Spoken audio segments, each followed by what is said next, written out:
बहुत ध्यान से सुनो।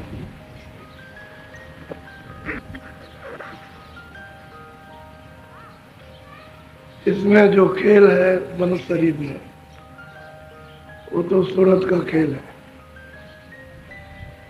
दोनों आंखों के मध्य में बीचों बीच में सूरत बैठी है। उसके चारों तरफ चार घेरा डाल के पड़े हुए, मन बुद्धि चित्त और अहंकार। मन बुद्धि चित्त और अहंकार, ये चारों उसके चारों तरफ बैठे हुए, इधर से इधर से इधर से, और बीच में वो बैठी हुई। और सबका काम अलग अलग है। चित्त का काम चिंतन करना, उसने तो अपना चिंतन कर दिया। और मन का काम संकल्प विकल्प करने का, चलो वहां ऐसा करेंगे वैसा करेंगे, ये होगा वैसा होगा।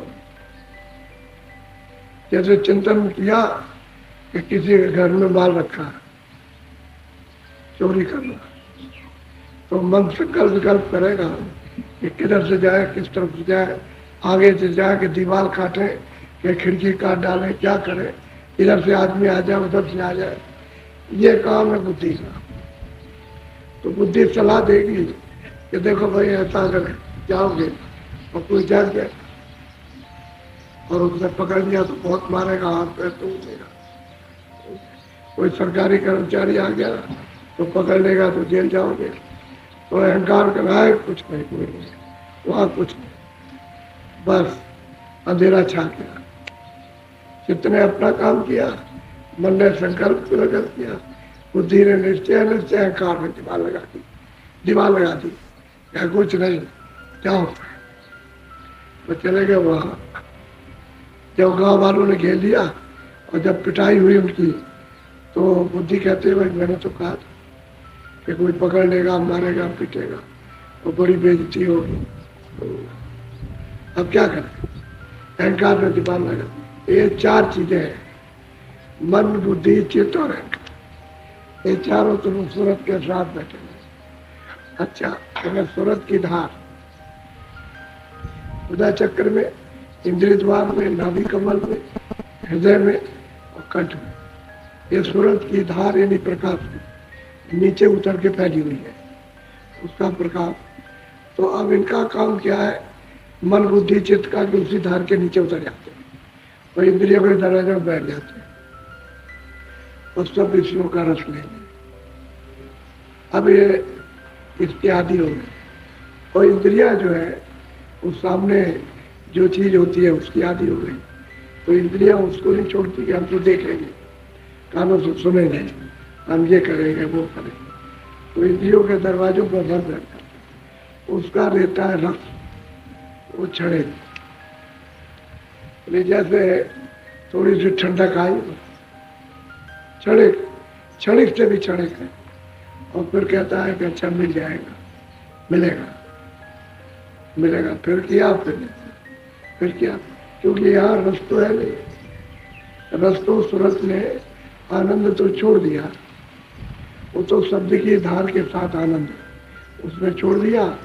अब उसके ऊपर पर्दे लग गए तो निराधार हो गई, और इसको अधिकार मिल गया इंद्रियों को कर्म करने का, कि जिधर चाहो देखो, जिधर चाहो जैसा सुनो, जिधर चाहो जैसा बोलो, समझ गए, जैसा मत चाहे बुद्धि चाहे चित्त चाहे और अहंकार जो चाहे सो करे, स्वतंत्र, उसकी तरफ से कोई लगाव नहीं।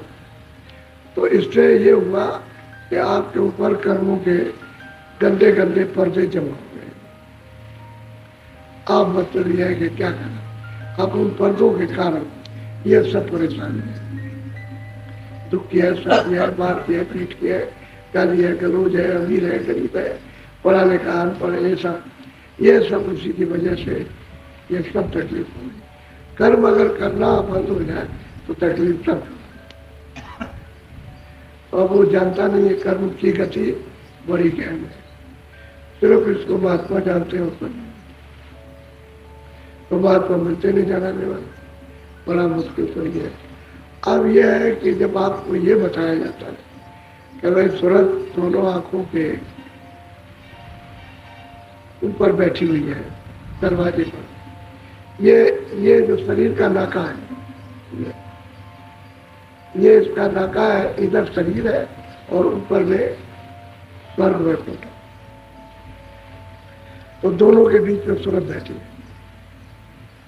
अब उसका लगाव शरीर के साथ हो गया, क्योंकि पर्दे पड़ गए तो उसका लगाव उसके साथ, और वो छूट गया, सब नाम छूट गया तो उसका आधा टूट गया। अब इसके साथ हो गया, इंद्रियों के साथ मन का लगाव हो गया, और सूरत का प्रकाश इन्होंने खराब कर दिया, खींच करके पर्दों के द्वारा जटा दिया, तो मिलोनी हो गई।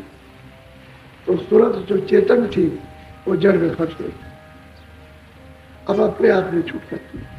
तो ये कहा जाता है कि भाई जब मन, बुद्धि और चित्त है और अहंकार जब सूरत के चारों तरफ बैठे हुए हैं, तो इतनी कोशिश करो कि इंद्रियों के दरवाजों पर भाग करके जो रस लेते हैं क्षणिक, उसको थोड़ा लो, और यहीं पर बैठ करके सूरत का पाठ हो। सूरत कहते हैं जीवात्मा, उसी को जीव कहते हैं, उसी को सूरत कहते हैं, उसी को राधा कहते हैं और उसी को सीता कहते हैं। सुरती को सीता कहते हैं और सूरत को ही राधा कहते हैं। जीवात्मा को ही मतलब यह है, उसी को सूरत कहते हैं, असली नाम सूरत है। अब चूंकि यहाँ समझाने के लिए तो ये भिन्न भिन्न यानी मतलब ये शब्दों से महत्वपूर्ण समझाया, लेकिन नाम उनका एक ही, सूरत उनका। अब वो मन इंद्रियों के दरवाजे पर पट आ जाता है, चित्त चिंतन करेगा, चलो वहाँ ये काम करता, वो लड़ाई हो रही, झगड़ा हो रहा, वही ले रहा, ये देना, वो ऐसा वो ऐसा, इस तरह से मन संकल्प करता।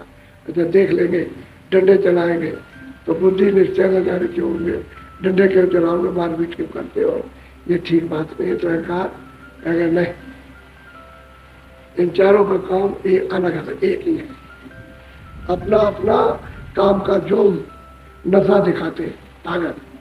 अब जिसकी ताकत चल गई, अब अहंकार की ताकत चल जाती, क्योंकि वो सबको अंधा कर देगा। जब बुद्धि को अंधा करेगा तो मन नहीं कुछ कर सकता है, चित्त नहीं कर सकता, तो अहंकार बनता है ऐसे। तो इसलिए जब जब आप भजन पर बैठते हो और पाते हो, अब यहाँ पर नहीं बैठ, साथ दिया, सूरज का साथ नहीं दिया, वहां के चला गया और वहां काम कर रहा। इसीलिए उसकी पकड़ होनी चाहिए। जब बैठो तो हमेशा इस पर निगरानी रखो, चित्त तो नहीं जाता, मन नहीं जाता, बुद्धि कहीं नहीं जाती, और अहंकार तो रोक के रखो। कि मेरे बाबा जी ने या गुरु महाराज ने बताया कि देखो मन को यार रुक करके और चित्त को रखना, तो मैं आप सूरत के साथ। तो जब ध्यान करो तो देखने का काम, दृष्टि के साथ रखो मन। अच्छा भजन करो तो कानों के साथ, कान भी तुम्हारे पास है और आँख भी तुम्हारे। अब इन दोनों का मुख है, जब ये दोनों साफ हो जाएंगे तो नाक तो साफ हो जाएगा। वैसे नाक भी है, लेकिन नाक की साधना नहीं है। ये दोनों चीजें खुल जाए तो नाक की साधना स्वतः हो जाएगी, पूरी हो जाएगी। अब ये देखना और सुनना, ये दो चीजें मुख्य। नाक तो है, लेकिन इनके साथ ही साथ सफाई होती जाती है, तो वो भी खुल जाती है, तभी तो सुगंधी आती है। अब कई एक प्रेमी कहते हैं बहुत सुगंधी आती है, बहुत खुशबू आती है, इतनी यहाँ किसी चीज में खुशबू है ही नहीं, इतनी सुगंधी। तो अंदर की सुगंधी है, वो जब मिलती है तो बहुत सुगंधी, इतनी सुगंधी आती है कि कोई चीज आपको खुशबू नहीं लगेगी, वही खुशबू लगेगी। यहाँ की सुनते रहो, कोई चीज कुछ नहीं पता, बदबू से बदबू होगी तो पता नहीं चले, ऐसी सुगंधी है, क्योंकि उसमें तो बदबू है नहीं। तो आप मन पर, बुद्धि पर, चित्त पर निगरानी नहीं, भजन में बैठ जाते हो देखा देखी कि भाई कोई कहेगा तुम भजन में नहीं बैठे, तो बैठ गए, लेकिन मन भाग गया, बुद्धि भाग गई, उस पर रोकने का आपका विचार नहीं। जैसे बैठो वैसे ही उस पर निगरानी रखो, भाग न जाए। 10 मिनट बैठो, 5 मिनट बैठो, 2 मिनट बैठो, 15 मिनट बैठो, लेकिन निगरानी रखो, इसी की चौकीदारी करनी। यही है साधन। ये साधन आपका भागदौड़ का थोड़ा सा रोक लिया और मन बुद्ध चित्त को सूरत के साथ में इसको लगा दिया, बैठा दिया, और सूरज से कानों से सुनने लगे, आंख से देखने लगे, पट तो काम बन जाए। अब ये गहन विषय है, तो हम कितनी सरलता से आपको समझें। हम जानते हैं कि आप समझ नहीं पाओगे, तो इतने सरल शब्दों से बहुत सरल युक्ति से समझा आपकी समझ में आ जाए। पहली किताबें उनमें कोई नहीं समझा सकता, क्योंकि तो पहले युग की लिखी है, जैसे सतयुग है, त्रेता है, उन युगों की किताबें लिखी हैं। कलयुग की किताब तो कलयुग में समझाएंगे, वो किताबें समझ में नहीं आती, इसलिए उसका कोई मन है आपका, क्योंकि मन तो शब्द से रुकेगा, नाम सुनकर के मन रुकेगा, दूसरा कोई आधार नहीं। चाहे जितनी पूजा करो, दिन भर किताब पढ़ते रहो, आप कुछ भी करते रहो, लेकिन मन नहीं रुकता, क्योंकि उसके रुकने का वो आधार ही नहीं। इन सब चीजों से मन नहीं रुकता, मन तो शब्द से रुकेगा, नाम से। जब आसमानी आवाज नाम जब शब्द सुनाई देगा, तब उसमें रस है, तो जब रस लेने लगेगा तो इससे पैदा रस आए, आनंद है। ये तो क्षणिक है, और उसमें स्थिरता तभी रुकता।